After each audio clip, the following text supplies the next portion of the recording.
and welcome to MythMakers. MythMakers is the podcast for fantasy fans and fantasy creatives, brought to you by the Oxford Centre for Fantasy. My name is Julia Golding. I'm an author, but I also run the activities of our centre. And joining me today is my good friend Jacob Renneker, who is sitting over in Seattle. And Jacob is an expert on Tolkien, but also works within the games industry, and obviously knows about fantasy from the putting it on a board and getting you to play with it side of things as well. Is that fair to say, Jacob? Yeah, completely fair. Good. All right.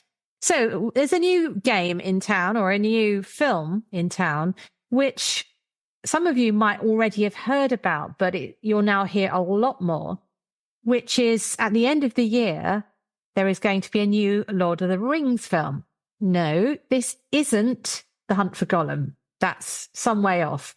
This is an anime version of The War of the Rohirrim.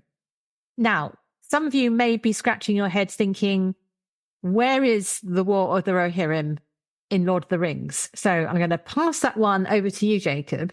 If people want to know the source material for this film, where should they look?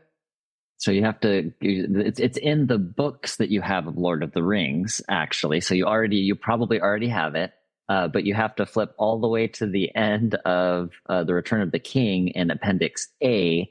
And then once you get to Appendix A, you have to keep flipping until you get to the House of Eowyn. So yeah, so keep going, very, very end. And so yeah, so it's in Appendix A at the end of Return of the King. And it's going through the different kingdoms. And it's called The House of Eowyn, not The War of the Rohirrim, because The War of the Rohirrim is the chosen title for this film. So that is not a novel. What you have there is, I think, 3 pages, more or less. Plus there is one of these Tolkienian timelines where it goes through the dates for the Rohirrim, which actually has a lot of little details within it, which aren't in the prose 3-pager. So do read on past the prose 3-pager. Would you like to just sketch out what the House of Eowyn is in terms of that 3-page? It's a summary, isn't it? Yeah, it's a summary because it's trying to. This is something that to tease a future podcast on Tolkien's letters, something that is interesting, understanding Tolkien's purposes and the publisher's purposes for putting in this material. Because there's so much, as you know, reading through Lord of the Rings, there's so much history that is implied that the characters speak about, places that they visit, right, artifacts, buildings, areas, place names, and so there was a desire to put more of that out without including the entire Silmarillion into with the entire Lord to publish it with Lord of the Rings, which is what Tolkien preferred. And so the compromise was adding some appendices that could put relevant portions of the history. And this was so difficult for Tolkien to say, like, hey, what is most important from this entire span of history that I've created for this entire world. And so the Appendix A, so this is kind of highlighting significant elements from the larger legendarium that he felt shed particularly relevant light on the happenings of Lord of the Rings, particularly. So we have elements in there like the House of Gondor, going through the history there. And so this is kind of coming after that broader history. It also, you have your history that Numenor, of course, is coming into play there and weaving in and out of that. So that's where this is. And so summarizing, so it's coming after, it's not the first element from the appendices. There's with Appendix A, there's a number of other, kingdoms and peoples that it's kind of following trajectories and kind of snippets from larger background material. But this one, so this is going specifically from House of Eowyn and how the Rohirrim kind of become established, where they're living, how they even came into a peoplehood to be called a Rohirrim, and then kind of the waxing and waning of their kingdom, different forces that came in, tried to, right? So how, even when they came in themselves, who was pushed out, right? So we have people that existed and were living in that land. The Dunlendings. Yes, the Dunlendings, right? So these are, and they're Dunlendings, and this is interesting. I think for the purpose of this conversation, this and the film is the primary antagonists for this particular section that they're going to be. So it's a sliver of something that is happening within the entire scope of the Kingdom of Rohan. This is one particular several year stretch of time within that, where the primary antagonists are the Dunlendings. And so these are people who were descendants of humans who did not leave for Numenor at the beginning of the Second Age. So the people kind of stayed behind, and they were settled in this area and then are eventually pushed out thanks to Numenorians kind of coming in, displacing them, Rohan becoming settled in the area. And so these are people who are actually, you could say, indigenous to that area, or they were first. I wouldn't say necessarily indigenous. If anyone, there's nothing that's completely indigenous, but they're people who are, right, so we're kind of like, who have had a long standing relationship with the area, who have been living in the area, who then kind of get displaced by Rohan and then are kind of trying to work their way back into the lands that they feel they. So let's connect this to the films. I'm not sure. I think it's only in the extended version, but if you have seen the extended version, there is a scene I think in the Two Towers, where Saruman is walking amongst a lot of hairy guys with sort of torches, and he says, the Horse Lords have stolen your lands, and it's your time to take it back. And then you see them sort of invading, and along with not just the Saruman's orcs who are attacking, these people are also involved. So there is a potential here for a narrative about waves of colonization and colonialism. Mm-hmm.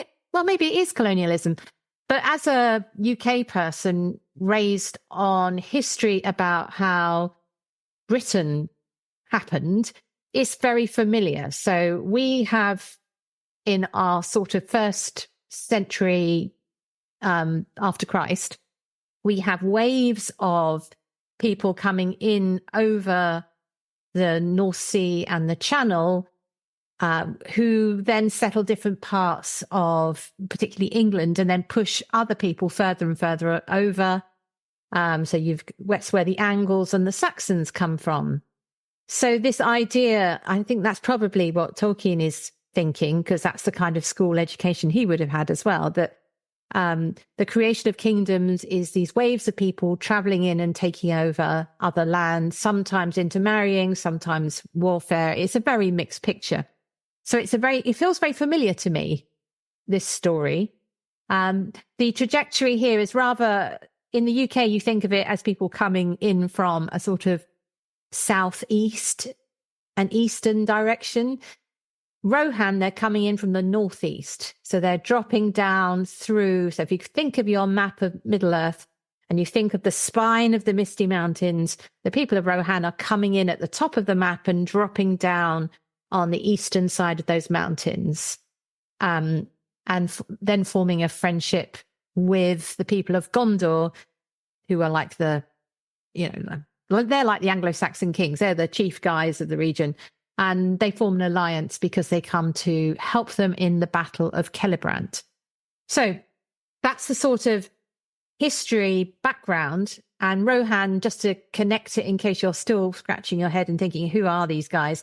They are the horse culture, who in the films, you've got the wonderful Bernard Hill, who died recently. He's King Theoden, and his nephew, Aemma, who's the next king, and Eowyn, Theoden's niece, is the one who kills the Witch King. It's that group of people. But this film isn't about that war. It's going to be set kind of like halfway up the history line, because if you look at the connection of the kings, you've got Eorl, as you've heard, coming in and settling. And then Tolkien says in his source material, and the king about whom other stories are told is Helm. Now, we've heard about Helm before, haven't we? Where have somebody who's watched the film heard about Helm? Yeah, there's a particular location. The name should, the sound of the name should sound familiar. That's Helm's Deep, where we have in the Two Towers, the film you would have seen, a great deal of action happening there. So this place is named after this Helm Hammerhand is his full name. I don't think people necessarily called him Mr. Hammerhand, but King. That's what he's referred to here. Yeah, King Hammerhand. Yeah, King Helm. Yeah, it's interesting. I'm not sure. Yeah, I suppose he must have been. So in terms of he's not an immediate generation, it would be like, say we're taking the current royal family in the UK, it would be like talking about an ancestor of theirs back in Tudor times. There's quite a lot of generations and quite a lot of years past. But he is regarded as being the great hero. After the founding king, Earl, and that's where you get Shadowfax and the Miras and all that legend of the horses. But they're more like mythic, whereas Helm is more historical, if you can sort of feel the difference between those two. Okay, so that's, these 3 pages do produce a lot of material. So before we look at what they might be doing, let's talk about why it's being made and who is making it. So the answer to why it's being made, there is one cynical answer, which is New Line and Warner Brothers need to keep hold of the rights. And part of that is to carry on making Lord of the Rings films. They're not yet ready to start again and do another Lord of the Rings films, in the same way as Sony keeps on making Spider-Man films to keep the rights. They are mining the appendices to Lord of the Rings for this source material. And I presume the choice of doing an animated film means that they felt it was going to cost less and they could keep their rights ticking along. So that's the practical commercial side of it, because I'm not sure there was a huge demand out there, making for a Helm Hammerhand biopic. Yeah. But on the other hand, it does have a relationship with the team who made Lord of the Rings, because Philippa Boyens, who was one of the 3 screenwriters on that one, along with Peter Jackson and Fran Walsh, is sort of part of the team on this one. And she is teamed up with a younger generation of writers.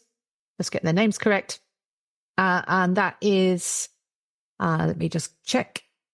Yes. Her daughter, I believe, Pheobe Gittins, if I got that right, and her daughter's partner, Arty Papageorgiou. So that is quite an interesting choice in and of itself, is that they're thinking of involving within the family, literally, but a new generation of writers. And the filmmaker on the sort of actual producing the anime style is Kenji Kamiyama. And I was looking at his filmography, and I think he was most sort of famously associated with a spin-off of the Blade Runner universe called Black Lotus, which I'm afraid I don't know much about. So I'm not a great consumer of anime. I don't know if this has come across your desk at all, or your screen, Jacob. No, I'm not. I'm not as well versed there as I will be before December comes. Yeah. So I'm not sure how important the anime part of this is, because there could be. I mean, people could be out there saying there's a whole history of anime films, which I need to be educated about. But we've seen other animations attempts to animate Lord of the Rings, of course.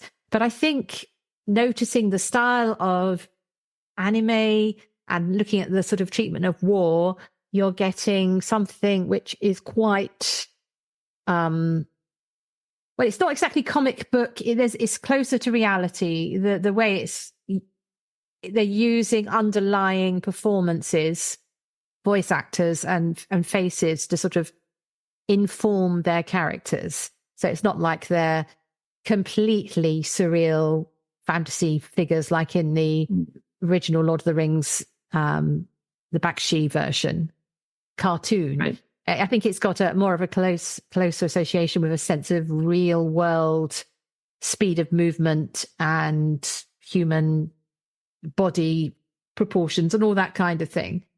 There is very little actually released yet about how it's going to look, but that's the few shots I've seen.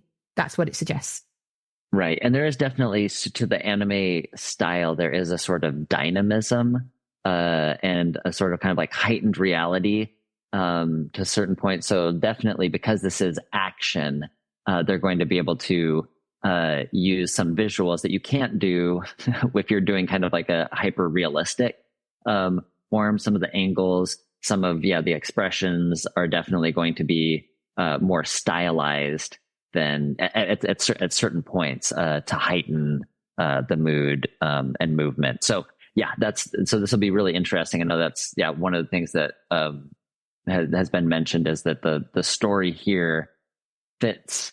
One of the reasons to choose anime is because the certain dynamic for action sequences, and there will be a good deal of action here. But also another reason is that the anime medium, if somebody is a fan of Tolkien, the kind of intersection between fans of anime fantasy and Tolkienian broader fantasy, there's a good deal of overlap. So this isn't a completely foreign medium for many fans of Tolkien. Yeah, and absolutely. If I'm sure there are listeners out there who know far more about this than we do. So I'd be really interested when we see a bit more of the visuals. We're not yet able to really judge. I'd be very interested to hear what you think about it and what direction they've taken. And of course, we must mention the cast, because the cast tells us what line they've taken through the story. So we've got Brian Cox, famous from Succession, amongst other things, as Helm Hammerhand. We've got Gaia Wise as his daughter, they've given her the name Hira, which they've invented for her because she is unnamed in the Tolkien 3-pager. We've got Luke Pasqualino as Wolf, who is the we'll get into the story in a second. And we've got Sean Dooley as Freka, who is Wolf's father. And we've got Lawrence Ubong Williams as Frealaf Hilderson, who is the Aylmer figure in this. He is the nephew who comes in at the end. It is a tragedy, potentially, this nexus of characters, because lots of people die. And I've written in my notes, this feels a bit like House of the Dragon with horses, because there is a lot of inter-family ruthlessness going on. But interestingly, we also have Miranda Otto as Eowyn, who isn't alive at this time, and it suggests they're giving her a narratorial role to make the connection to the Lord of the Rings, fandom. One wonders if she's going to be doing like a kind of Galadriel preface type introduction. It'd be interesting to see what they do with that character, because if you do read the appendices, you will find out that after the end of Lord of the Rings, she is happily ever after with Faramir in Ithilien. So one can imagine her telling these stories to her own children. I'd love it if we kind of had a glimpse of that. You actually see. Anyway, that's right. That's on my wish list. And I think that the kind of like oral narration that fits well with this culture, right? With this kind of like Anglo-Saxon culture of like oral history, like your Beowulf, that are kind of your oral performances. And so the way that the Tolkien even writes, the way these appendices are presented is very much in line with traditional kind of historical records, where sometimes they'll be giving you a list of kings, and then suddenly there's kind of a detour where they flesh out an entire story, and then kind of go back to the rest of the less notable kings and their happenings. And so the way that it's laid out in the appendices fits very well with kind of a larger kind of oral storytelling tradition. And so I think this is a fun move, a way to connect it for people who are familiar with the films, it gives them a base of kind of like familiarity. They say, oh, I know this character. I know the sound of her voice. And that kind of provides this bridge for those people who aren't familiar with the appendices or the larger legendarium. Kind of helps to ease them into it. So I think that's a brilliant move on their part. Okay, so what is the story? Think if they're going to do a 3-act film, like the standard structure, how it breaks down with those characters is as follows. So Helm is at the height of his power, this great man who is this big leader. He has 2 sons and a daughter, and a rival upstart leader called Freka, who is part Rohirrim, but there also seems to be a suggestion that he is part Dunlending as well. He comes to the council and he asks for Hira's hand in marriage for his son Wolf, which it's suggested as if this is some sort of inappropriate ask. Helm says to him, let's go outside after the meeting and sort this out. And he feels insulted, so he strikes a blow. But because he's Helm Hammerhand, he manages to kill Freka with 1 blow, which wasn't, I think the feeling is that he's not intending to kill him, but it's like the fatal moment, which then starts up the tragedy in a big way. So we have Wolf the son and Hira, who is our main POV character, according to what we've heard about this film. You presumably need to establish some kind of relationship between Hira and Wolf, whether or not this is something they actually want, or if Hira is being herded into a marriage she doesn't want, and so on. There's lots of choices here. So that's the first act. The second act is Wolf invades 4 years later to get his revenge, and Helm is driven into Helm's Deep, and it's a terrible, terrible winter, a huge suffering across the whole of the region.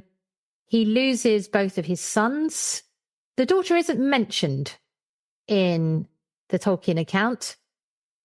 You could make it so that she is now the wife of Wolf, which would give us the point of view, like see it from the other side and the divided loyalties. Or you could mean that you could also write a story where she offers herself as like a sort of peace, I will go and stop him killing all our people. You could make her like a sacrifice. All sorts of things you could do there. So that's an unknown. But anyway, Helm dies standing up in the snow, driven sort of mad by grief. He goes out at night for revenge, and that's quite a dramatic image of him sort of dying, just standing up. He won't ever lie down. That's the image there. And Wolf is in occupation of Meduseld, which is the Golden Hall. And Hira, I'm not quite sure where she is, but that's the kind of low point at the end of the second act. And then the third act, where we get this new chap, Friela, the nephew, who is the heir of this story. He's been holding out up in Dunharrow. Now, Dunharrow, for those of you who follow Rohan territories, is the one near the entrance to the Piles of the Dead. It's the one up on the cliff where, in the film, Elrond comes to bring the sword to Aragorn, or in the book, in the film. Anyway, he makes a surprise attack on Wolf and kills him in Meduseld and reestablishes his line and brings the body of Helm Hammerhand to Meduseld for a funeral. So that's the end of the last act. Cheerful story, I'm sure you all agree. And there's plenty of scope to work out where Hira fits within it, because we know she's tomboyish, a bit like Eowyn is. And as the main protagonist, she's presumably making some of the story happen. She isn't just a passenger in it. So I don't yet know quite what story levers she is pulling. It's also quite tragic, but so I could see Hira ending up, miserable or dead. But one rather hopes if she could be allowed a future, as Eowyn herself is, that there could be a way out of this and some happiness for her. Be nice if they could find a way of giving it a bit of a a bittersweet ending, shall we say. So that's what I see them doing with the material, and I am prepared to be surprised. But if they stick to their source material, that's roughly what they're playing with. They obviously don't have to do it in that order, but that would be an obvious order to do it in. So looking at that outline and story, Jacob, what do you think are the challenges for making us care about it as watchers of this? Yeah, that's good. And I think by framing it with Eowyn telling the story, that kind of is a cheat for making us care about it, because this is a character that we care about deeply with the film. And so if this character is telling a story, if she's framing it in a way that the story is meaningful to her, and say perhaps she finds a resonance with this character of Hira, if she identifies with this character and says that, or at least implies that clearly, then us as an audience, we're going to automatically be rooting for that character. So I think that's a way, a sneaky and convenient but effective way of getting us to care for at least one of the characters, right? From when I was reading the source material itself, it's like Helm just seems like a kind of a jerk and just like rowdy, boisterous. Yeah, but he has some real zingers against Freka, right? Who says like, oh, so you seem to have grown since the last time, but just in the waistline, just in your belly, am I right? And so like there's a few of these different things and then it says like everybody in the court laughs. So he's this kind of just like big, gregarious, strong guy who doesn't seem to be terribly compassionate. He's just kind of like life of the party, kind of. I don't know if this is a good comparison with something like Thor, how at least in the Marvel Cinematic Universe, how Thor is just, kind of this big, not terribly like sophisticated thinker, but just kind of like can make people laugh and can punch really hard when you need him to.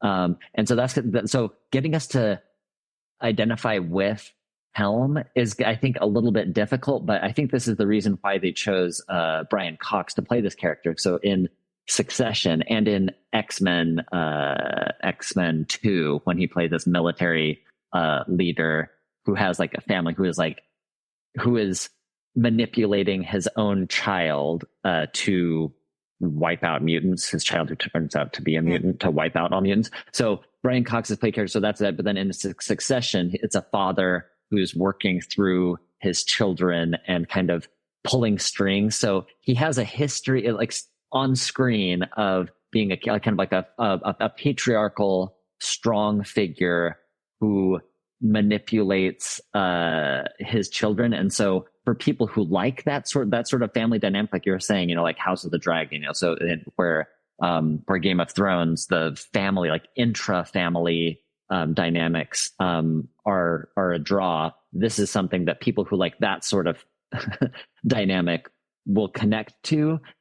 That might not be the largest popular audience that might connect with Helm, but like for those people who like that sort of character, it seems like they're really leaning into that with casting Brian Cox in that.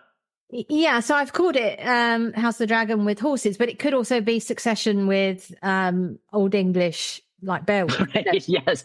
You could see a version of this, which is like the cynical take on a king manipulating his family. He could perhaps be close to his, I mean, this is speculation, so I won't go too far down this line, but you could imagine it's like rejecting the partnership bid of an upcoming business in the case of Freka and his side. So you could see it almost like in business terms. Mm-hmm. The problem for me about this is, though there is this tragic, almost like Greek tragedy level of drama in Tolkien's Silmarillion material and in this material, even his choice of telling the ending of Aragorn and Eowyn has this bitter quality to it. It's definitely there in Tolkien. Yeah. My feeling is it's not what Tolkien lovers like about him, that actually we are drawn to his characters like Aragorn, who is a sense of a good leader. We are drawn to the brave and courageous characters like Eowyn, who will butt the things in society that are keeping her back, and the hobbits, who are these little men with great hearts. That's what makes us love Tolkien, not Turin Turambar and those sorts of stories. So, but you could say that they're taking a punt and they're saying, well, people are used to that kind of Tolkien, but maybe the new generation raised on Game of Thrones would like to see this version, sort of successions, succession version of it. Let's give it a go because the resources are at this level. I don't know. I won't like it if that's what they've done. I know I won't. And I don't think, that's really interesting because like if then comparing to other franchises that have done something similar. So like Star Wars has Rogue One and Andor. So this seems to be more in those like the lines of like Rogue One is a classic tragedy, right? So like I won't spoil the ending for anyone, but like it's a classic dramatic tragedy. And same with Andor. It's not finished yet, but definitely you see this is something that's exploring themes of war, about the complexities, the ambiguities of war, of politics, and this story. And that's a lot of what Tolkien does in the material in Silmarillion is just this, right? So the things that some of the like the bright spots that people remember and love and cling to are the Beren and Luthien, right? This dramatic love story where it actually ends up well, right? So it's kind of a comedy of sorts in the classic definition of the sense, but most of the Silmarillion, right? It's following it's what Tolkien describes as this, and in the Mouth of Galadriel, so the long defeat, right? So this is that history is not meant to be at this like ever increasing progressive, getting happier and brighter. That humanity and the peoples of Middle Earth also kind of in Tolkien's worldview, they're the same.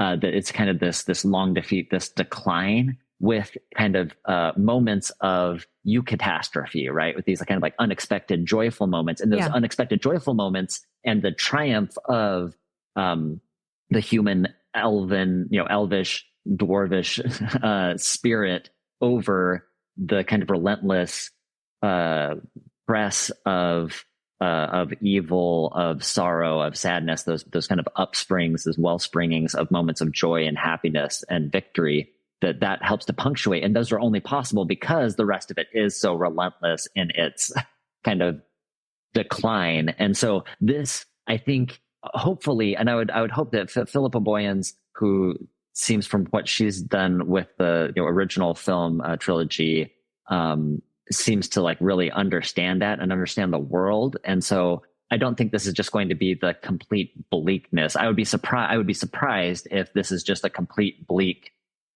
the wreckage of war, and the damage and trauma and that's all that it focuses on, without having moments of hope, of happiness, of joy, of unexpected joy.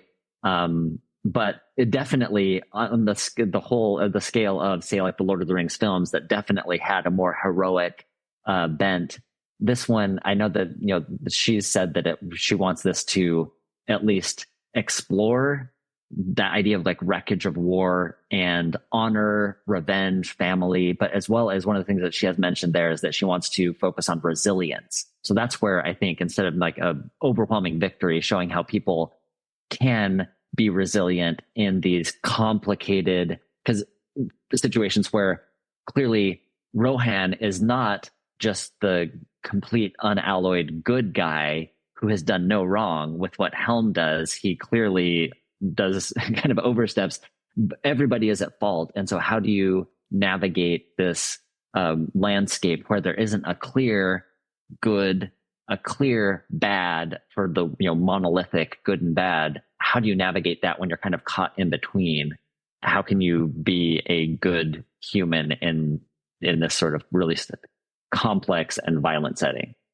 Not against nuance. And I think it's very good to show the wider world who won't be reading the appendices that there is all this detail and real understanding of the cost of war and the damage of war in Tolkien, and sense of damaged relationships. I mean, majority of his stories are that. But the frame around it is a belief in love, friendship, and courage. Whereas if you think of the frame around Succession, which is a great piece of TV in its own right, but it set out with the premise that actually these things are either punished or don't survive or are not rewarded in this world, or don't, they are a plant in the wrong soil in the world of Succession. So that's why I would be very sad if it became too far on that way. The frame is shifted with a belief that this is what the Game of Thrones generation want to see, a sense like everybody is equally bad. Yeah, everyone's bad. Reality. Life is bleak. We're all doomed. And then you die. Yeah. So anyway, we don't know, but we'll wait to see. But that's the kind of landscape they're working in. I think that the most interesting part of it is to lean into the story of a woman in Tolkien's world, because that's the untold story. You get glimpses of it, but by making the woman the central character, you've got a lot unwritten, because Tolkien he didn't work this up. It wasn't there. He could have had his own thoughts, but he didn't write them down. So they are able to do with this character, Hira, all sorts of things that will help even out the storytelling burden in Tolkien's world of how living through a war feels to primarily from the point of view of a woman. Fascinating chat. Where there are bright spots within that record, because if you just read what Tolkien has in this little few page section in an appendix, there isn't anything really cheerful about this particular story that he has made explicit, right? All you have is Hammerhand, who kills people with his hands, right? You don't even have the luxury, like the distance of a blade or even of a dagger. He's using his actual fists to kill people. And it said in there that the belief is if he bore no weapon would bite him, is the language that's used. So like if he's not going to use a sword, then he can't be cut by a sword. That's kind of the popular belief that kind of grows out of here. But this is a guy who likes to get down and dirty with his hands. A cruel, a brutal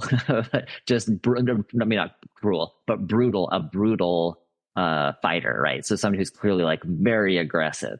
And so how do you, and that's, he goes out, I'm sure what they will include there in your kind of second act that you kind of laid out is him. He goes out by himself. So after his children die, so he has not all of his children, right? His two sons, right? So one of his sons dies trying to hold the fort for the kingdom, and dies kind of like holding the door, and then he dies. But then a younger son kind of, as they're kind of stuck out in this area that becomes known as Helm's Deep, kind of during this long winter that you mentioned, Julia, that he kind of sallies out with a small group of people to try to attack the Dunlendings who had kind of sieged him there at Helm's Deep. But then he doesn't come back, so he dies, and so Helm is a father who is clearly, it says there that he's kind of growing gaunt and mad by the loss of his two sons. They could play with like, how does that affect the daughter, right? The daughter's still there, presumably, right? But he's like mourning and just like so obsessed, kind of like you have with Faramir and Boromir, right? So two brothers, but a father who clearly loves one to the neglect of the other. That's a space that they could play with here. How does a daughter in this world, like you're mentioning, Julia, a woman in this landscape, how does she feel, right? We see that kind of from Boromir's perspective with the Boromir feeling loved. So as a child, how is that dynamic there? If she's not as aggressive, does the father not love her or pay much attention to her because she doesn't fit that same mold that he himself is in? But so you have this father figure who then kind of is driven mad by his mourning his sons, and then goes out just by himself, rampaging just on solo. And it says he's all dressed in white. So the stark image of him going out into the snow dressed in white, where it says he looks like, like a snow troll. And then he sounds this horn, right? He lets them know, he lets the Dunlendings know that he's coming. blows that horn. So there's many like cinematic moments here. Right? He's blowing this horn, and then he just like goes out by himself, brutally, attacks, and then comes back. And then it says like then they presume that he's looking for food while he's out there, and so the belief arises that if he didn't find actual food when he was out, because a part of the siege, everybody in Helm's Deep is hungry. If he couldn't find food, he's going to eat a person.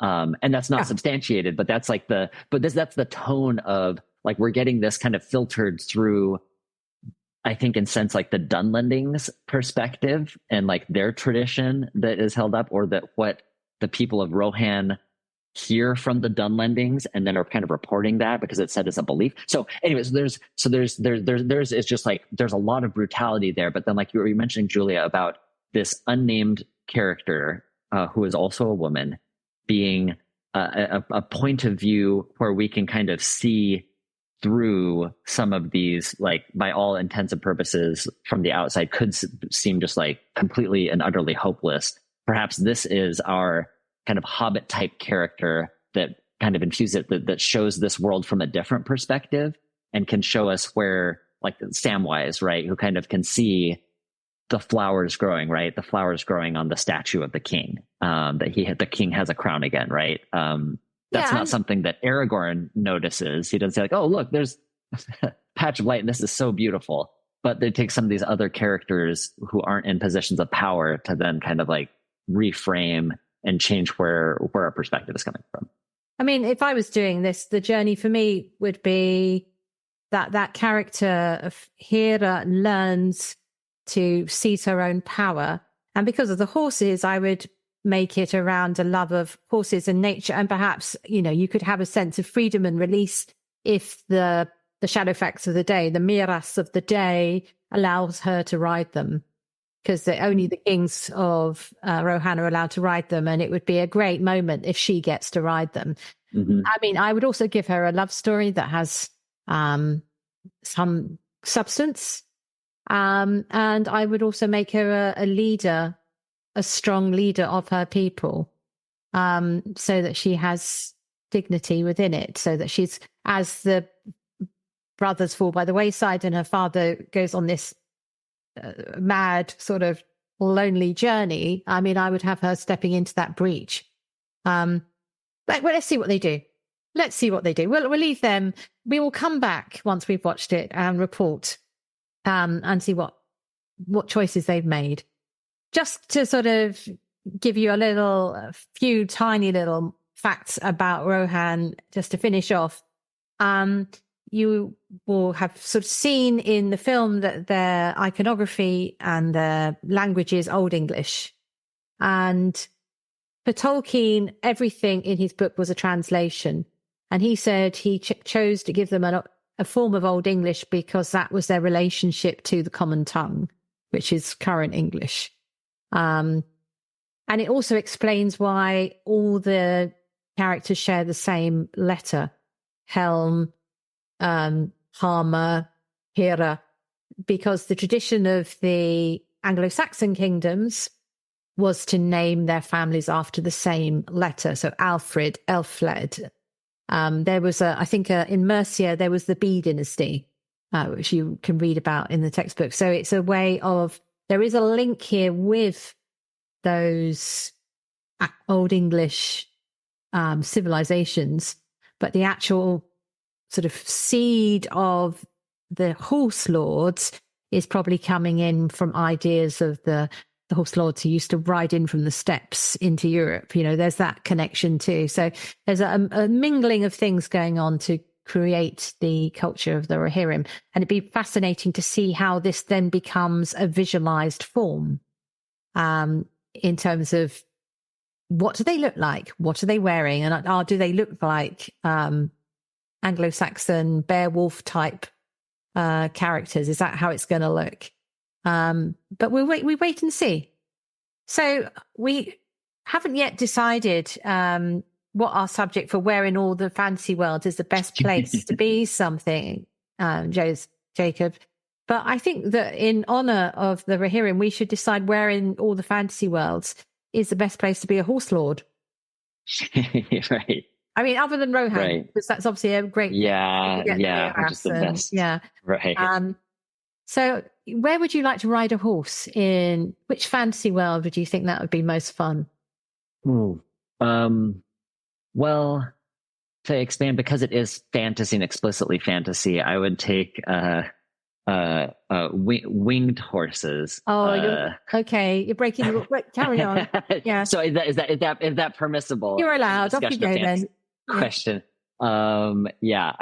And one of the funnest horse characters that I appreciate is actually from Disney's Hercules, the Pegasus character.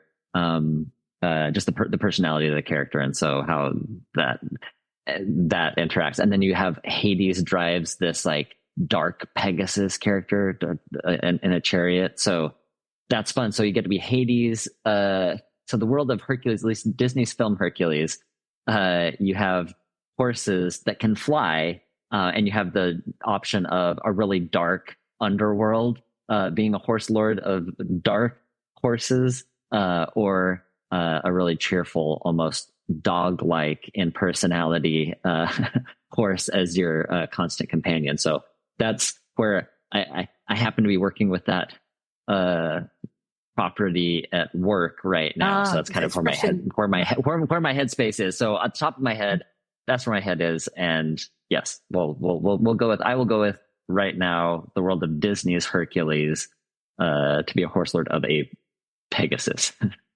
So I was thinking that one of my favorite sort of YA fantasy writers is a writer called Tamora Pierce. So Tamora Pierce, in her series about Dane, who's a woman who has an affinity with animals, particularly with horses, and it's very detailed about the way she looks after horses. It's her series, which is called The Immortals. So that would be a great place to have that ability. It's not like telepathy with horses, but there's a instinct, like an animal instinct to know what other animals feel and communicate. It's very well done. So that's where I'd like to be a horse lord in that way, not a lord over them, but sort of with them, with the animals. So that's my pick. Thank you very much. And we wait with bated breath for the War of the Rohirrim to arrive in cinemas. Thank you very much.